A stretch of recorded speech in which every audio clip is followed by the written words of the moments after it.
Hello everyone, good morning. সবাই কেমন আছো? আশা করি সবাই খুব ভালো আছো আর আমিও ভালো আছি। চলো আজকে নতুন ব্লগ নিয়ে তোমার সামনে হাজির হলাম আবার। আজকে যাচ্ছি আমি বাড়ি, আসাম থেকে কলকাতা। চলো দেখতে থাকো ব্লগটা, আশা করি তোমাদের ভালো লাগবে, সবাই তোমার সঙ্গে শেয়ার করবো। টাটা। চলো বন্ধুরা, আমি কোয়ার্টার থেকে বেরিয়ে এলাম, তোমার সঙ্গে শেয়ার করা হয়নি।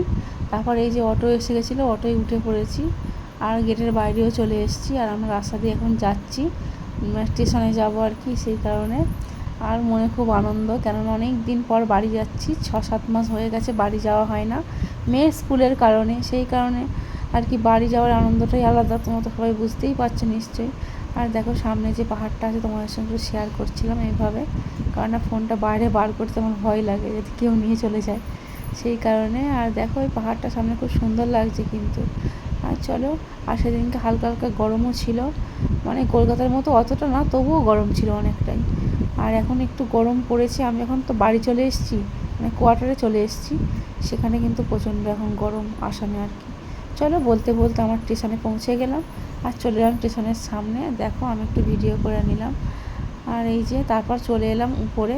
উপরে এসে বসে আছি, কারণ 1 নম্বরে সরাইঘাট ট্রেন ছাড়বে, সেখানে আমরা যাবো সেই ট্রেনেই আর কি। এখানে উপরটা এসে বসেছি, একটা পেপার নিয়ে এসেছিলাম, সেখানটা পেতে বসে আছি।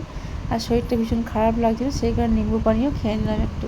তারপর চলো ট্রেনে আমি উঠেও পড়েছি, কারণ খুব হড়বড়ি করে ট্রেনে উঠতে হয়, সেই ট্রেনে ওটা তোমার সঙ্গে শেয়ার করতে পারি না কখনোই। এই আর কি, ব্যাগ ব্যাগ ধরতে হয়, ধরতে হয়, মেয়েকে ধরতে হয়, এই কারণে। আর চলো তোমার সঙ্গে শেয়ার করছি। দেখো ট্রেন ছেড়েও দিয়েছে, আর সারি সারি কী সুন্দর গাছ, তারপরে পাহাড় যেন মেঘের সঙ্গে মিশে আছে। তারপর একটা জলাশয় দেখতে পেলাম, বেশ সুন্দর লাগছিল পরিবেশটা, তাই তোমাদের সঙ্গেও শেয়ার করে নিলাম। দেখো কি দারুণ লাগছে বাইরেটা, তাই না কি? আসামের প্রকৃতি খুব সুন্দর আর খুব নীরব, যেন কত সুন্দর লাগে, মনটা ভরে যায়।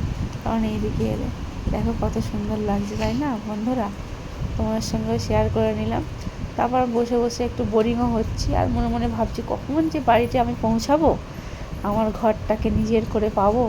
কেননা 7 মাস আমার ঘরটা বন্ধ হয়ে একা পড়ে রয়েছে, আমি গেলে সে প্রাণটা খুঁজে পাবে, এই আর কি। আমারও যেমন ঘরের জন্য মন কেমন করে, আর ঘরেরও হয়তো আমার জন্য মন কেমন করে। চলো, আমাদের এই জীবন, কেননা বাইরে আমাদের থাকতেই হয়, যেহেতু সবাই জানো আমি কেন বাইরে থাকি। আর দেখো কত সুন্দর পরিবেশ। চলো, তারপর দুপুর 1টা বেজে গেছিলো, তখন এবার একটু একটু খিদে পেয়ে গেছিলো, তাই জন্য আমার বড়মশাই নিয়ে নিল খাবার, ডিম কারি আর ভাত। এই যে মেয়ে আমাকে ভিডিও শ্যুট করে দিচ্ছিলো। আর এখানে ওইদিকে সিটটা পেলে খুব ভালো হতো, ভালোভাবে দেখাতে পারতাম, তাও দেখো তোমাদের দেখিয়ে দিচ্ছি। হ্যালো, খাওয়া দাওয়াটা করেও নিই আর তোমার সঙ্গে এটা শেয়ার করে নিলাম। এটা হচ্ছে কি নদী, একটা ব্রহ্মপুত্র নদী মনে হচ্ছে, এটা আমি ঠিক জানি না, ভুলে গেছি অনেকদিন পর যেহেতু এডিট করছি, সেই কারণে। দেখো কত সুন্দর লাগছে, তাই না বন্ধুরা? তোমার সঙ্গে সব কিছু কিন্তু আমি শেয়ার করি, দেখে নাও তোমরা। তারপর দেখো জলাশয়টা কত বড় নদী একটা, দেখতে পাচ্ছ, তার ব্রিজের উপর দিয়ে আমরা যাচ্ছি।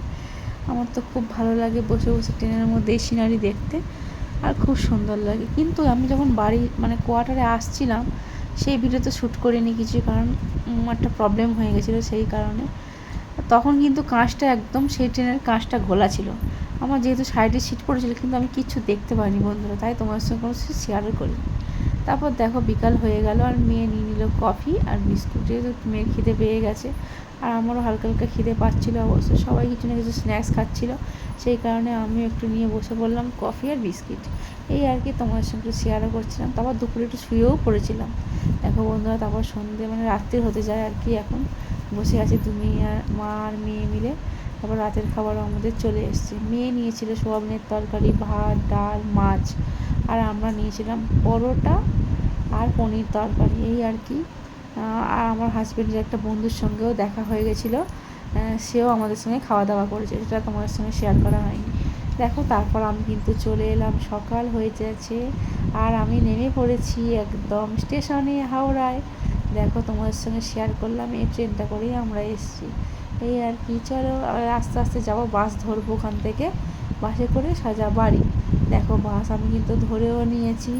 আর দেখো হাওড়ার ব্রিজের ওপর দিয়ে আমরা আর কি যাবো এখন, তাই তোমাদের সঙ্গে এই সুন্দর সিনারিটা আমি একটু দেখিয়ে দিলাম।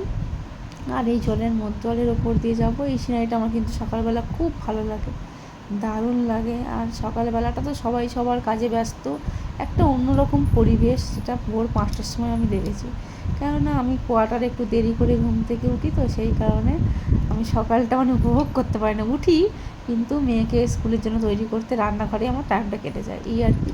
চলো দেখো, এই যে তোমার সঙ্গে শেয়ার করে নিলাম একটুখানি। এই বাসে করে আমরা যাচ্ছি, আর খুব সুন্দর হাওয়া দিচ্ছিল, সকালবেলার পরিবেশটা দারুণ। দেখো বন্ধুরা, আমি কিন্তু চলে এলাম বাড়িতে এসে খাওয়া দাওয়া করলাম, লেগ পিস খেয়ে নিলাম। টাটা, বাই বাই, তোমার সঙ্গে পরে আবার দেখা করবো।